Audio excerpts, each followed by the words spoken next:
आप सबका mind hypnotism channel में बहुत बहुत स्वागत है। मैं भूपेश श्रीवास्तव मुंबई इंडिया से बोल रहा हूँ।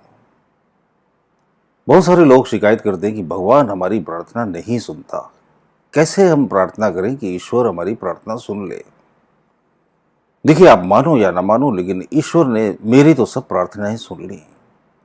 तो आपको मैं प्रार्थना करना का वो बेहतरीन तरीका बताऊंगा जिसे सिर्फ 2 मिनट आप प्रेयर करो, सच्चे दिल से करो, और आप देखोगे कि ईश्वर आपकी प्रार्थनाएं सुन रहा है। अब हमें यह देखना है कि ईश्वर किस तरह की प्रार्थनाएं सुनता है, कौन सी प्रार्थनाओं को वो स्वीकार करता है, किस तरह से हमें ये प्रार्थनाएं करनी चाहिए। तो देखिए, मैं कैसे प्रार्थनाएं करता था वो मैं आपको सच सच बताता हूं। और मैंने जो जो प्रेयर करी ईश्वर से, वो सब उसने सुनी, और वो सब घटनाएं घटी मेरे जीवन में जो मैं चाहता था। मैं ईश्वर से हमेशा प्रार्थना करता था, आंख बंद करके अपने मन ही मन में सोचता था, अपनी हिंदी भाषा में, जो भी आपकी भाषा हो, हिंदी हो, पंजाबी हो, मराठी हो, गुजराती हो, अंग्रेजी हो, तमिल हो, तेलुगु हो, कन्नड़ हो, बंगाली हो, जिस मदर टंग में आप बोलते हो, जिस मदर टंग में आप सोचते हो, उसी भाषा में ईश्वर से प्रार्थना करनी है। तो मैं इस तरह से ईश्वर से प्रार्थना करता था कि हे भगवान, मुझे इतना कैपेबल बनाओ कि मैं करोड़ों लोगों के काम आ सकूं। मुझे इतना ज्ञान दो कि मैं हजारों लोगों का जीवन, लाखों लोगों का जीवन प्रकाशित कर सकूं और अपना भी जीवन प्रकाशित कर सकूं। हे ईश्वर, मुझे ऐसी कृपा करो कि मुझे कभी अहंकार ना हो। हे ईश्वर, मुझे इतना धनवान बनाओ कि मैं अनेक जरूरतमंदों की मदद कर सकूं। यानी कि मेरा जो इंटेंशन था वो क्या था? लोगों की मदद करना। मेरा जो इंटेंशन था वो क्या था? लोगों के काम आना। जब आपका इंटेंशन, जब आपकी नीयत ऐसी होती है ना कि आप किसी के काम आना चाहो, तो ईश्वर 100% आपकी मदद करता है। देखिए, हमने मुंबई में एक उपक्रम शुरू किया, 5 रुपए में भरपेट खाना खिलाना। ये कॉन्सेप्ट आया 1 महीने पहले। पिछले 1 महीने से हम लोगों को 5 रुपए में पेट भर के खाना खिलाते हैं, और जिनके पास पैसे नहीं उन्हें मुफ्त में खाना खिलाते हैं। तो ये ऐसे मेरे माइंड में थॉट आया कि यार, मैंने कहा 5 रुपए में लोगों को खाना खिलाते हैं, तो इसमें तमाम फंड की ज़रूरत पड़ी। तो फिर मेरे कुछ बहुत अच्छे दोस्तों ने मेरी मदद करने की पेशकश की, और हम सब लोगों ने मिलकर ये उपक्रम शुरू कर दिया। अब इसमें बहुत सारे पैसे खर्च हो रहे थे, क्योंकि 5 रुपए में तो खाना मिलता नहीं। जिस प्लेट में हम खाना खिलाते हैं वही 2 रुपए की मिलती है। तो क्या हुआ, मैंने एक अच्छा काम शुरू किया, तो बहुत दूर दूर से लोग मेरी मदद करने आने लगे, मुझे कंट्रीब्यूशन देने लगे, मेरी सहायता करने लगे, और ये उपक्रम चल निकला। और 1 महीना हो गया हमें खिलाते खिलाते। और ईश्वर से ये प्रार्थना है कि हे परमात्मा, मुझे इस काबिल रखना कि मैं जीवन भर इसी तरह से असंख्य भूखे लोगों का पेट भरता रहूं। तो प्रार्थना कैसी होनी चाहिए? ऐसी प्रार्थना हो जिससे लोगों का भला हो सके। जब आप दूसरों की भलाई करने के कार्य शुरू करते हो, तो ईश्वर आपकी भलाई अपने आप ही करने लगता है। जो दूसरों की प्यास बुझाता है वो कभी प्यासा नहीं रहता।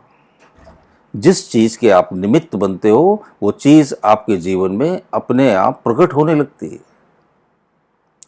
जो चीज आप दूसरों को देते हो वो आपके जीवन में अपने आप प्रवाहित होने लगती है। जो दूसरों को पानी मिला रहा है वो कैसे प्यासा रह सकता है? जो दूसरों का पेट भरने का उपक्रम कर रहा है वो कैसे भूखा रह सकता है? जो दूसरों को वस्त्र बांट रहा है वो कैसे निर्वस्त्र रह सकता है? जो दूसरों को ज्ञान दे रहा है वो कैसे अज्ञानी रह सकता है? जो दूसरों को प्रेम दे रहा है वो कैसे प्रेम से रहित रह सकता है? उसका जीवन अपने आप प्रेम से भरने लगेगा। जो चीज पाना चाहते हो वो बांटना शुरू कर दो। ईश्वर इसी तरह की प्रार्थनाएं स्वीकार करता और सुनता है। हमें लगता है हम ईश्वर को बुद्धू बना देंगे। हम तो जाते हैं मंदिरों में और एक्सचेंज ऑफर देते हैं। हे प्रभु, मेरी नौकरी लग जाए तो मैं 10 किलो लड्डू चढ़ाऊंगा। हे भगवान, ऐसा काम हो जाए तो मैं ये करूंगा। Exchange offer. हमें लगता है ईश्वर मूर्ख है।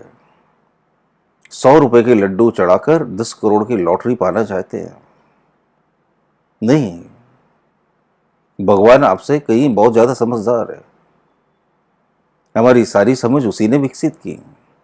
लेकिन जब हमारा इंटेंशन इस तरह का होता है, जब हमारी नीयत अच्छी होती है, आप देखते हो ना, जिनकी नीयत अच्छी होती है, जो लोग ईमानदार होते हैं, उनसे लोग ऑटोमेटिकली जुड़ने लगते हैं। बहुत सारे लोग बोलते नहीं, हम ईमानदार तो बहुत है, हमने बहुत अच्छे कर्म किए, फिर भी हमारे साथ बहुत बुरी बुरी घटनाएं होती हैं।